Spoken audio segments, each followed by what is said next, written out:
Driving through the city, only 4 Giotto, skinny, cheap and bubble gum. Yo, okay, here we are. Update time. I got a little drippage up in here, but that's quite all right. I'll be able to sand to smooth that down. But this is what we got. I gotta fix that little corner too, but everything is sealed up and made into one complete shell.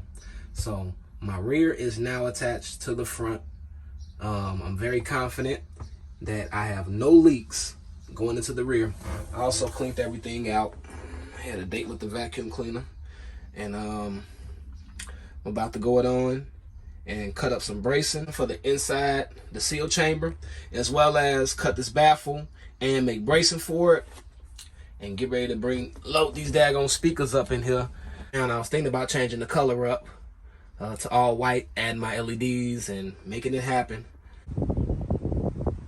And as we come inside in the rear, what I was saying with the 2x4s right here, I went on and of course sealed it up, so no air, no pressure can shoot up through and come out the top as a port.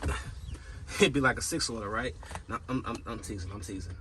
But anyway, yeah, even the corners all the way down, it's just about maybe 16 ounces of resin up in there to make that happen with some chop mat, the thick stuff. And I'm about to go it on, make this bracing, get this bracing together, and get the covers on.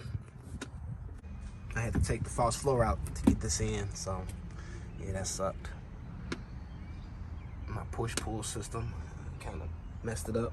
Well, this one is good, but that one over there is bad, so I'm gonna change that up.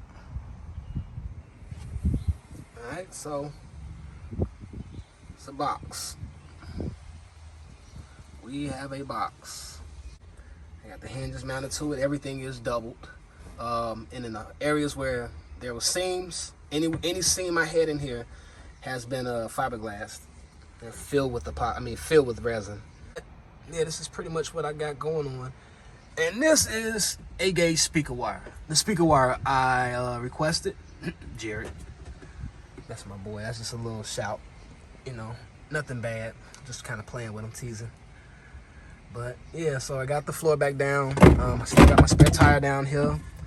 Of course, it does open and close. I'm gonna make it so it's nice and proper with that.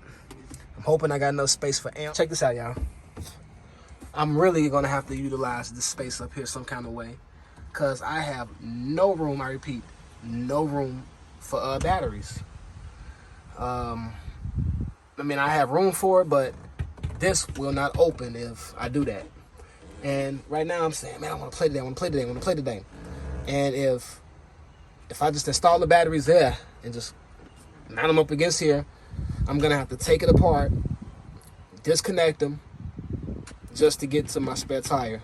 So right now I'm trying to figure out if I can build a shelf and attach to this box, slide the batteries onto this shelf, and make it so this will open and close, and just wire everything around and bring it down, and I think that might be slick.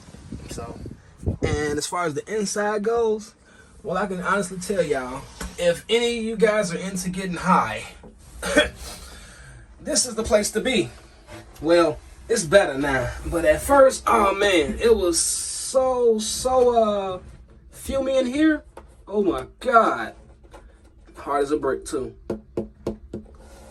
So that's ready.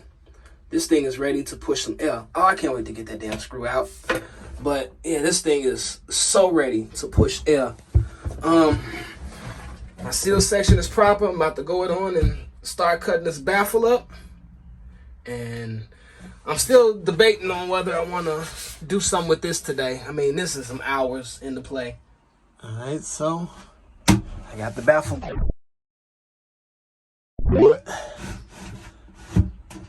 Sliding it in there now. I still got my old one. Like I said, just in case I don't like this, I can easily seal this back up here at the bottom and go back to my 2, just in case. But I got a good feeling about things.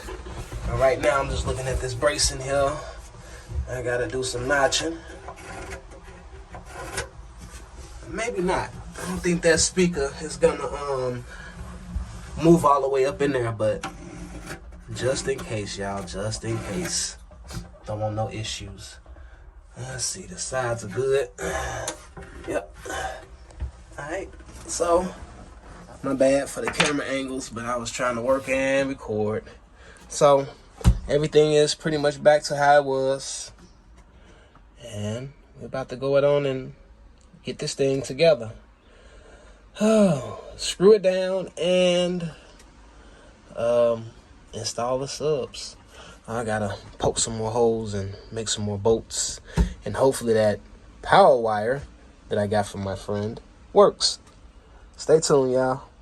More to come. Crunch time. Yo, so this is where we at now. Nothing's really hooked up yet. Just placing.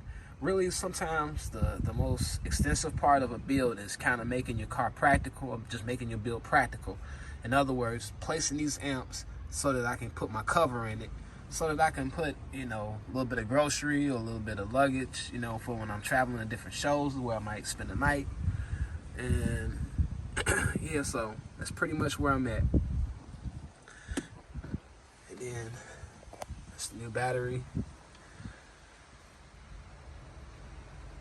Then of course what I'm gonna do is make a strap to go around, and we'll put another one up in here. That way I can strap them in so they can't, if it jiggles up, and of course it's not gonna short anything out because the terminals are down here, and it won't slide side to side because another battery is gonna be right here, a little cushion. And then of course it can't fall down because it's gonna be strapped around. And also for the most part it's gonna be a shelf here, so those terminals can't come down on top of the amp. Of course, everything over here is zip tied. I highly recommend anchoring your batteries. Zip tie them is the most common, you know, economical, cheapest way to do it.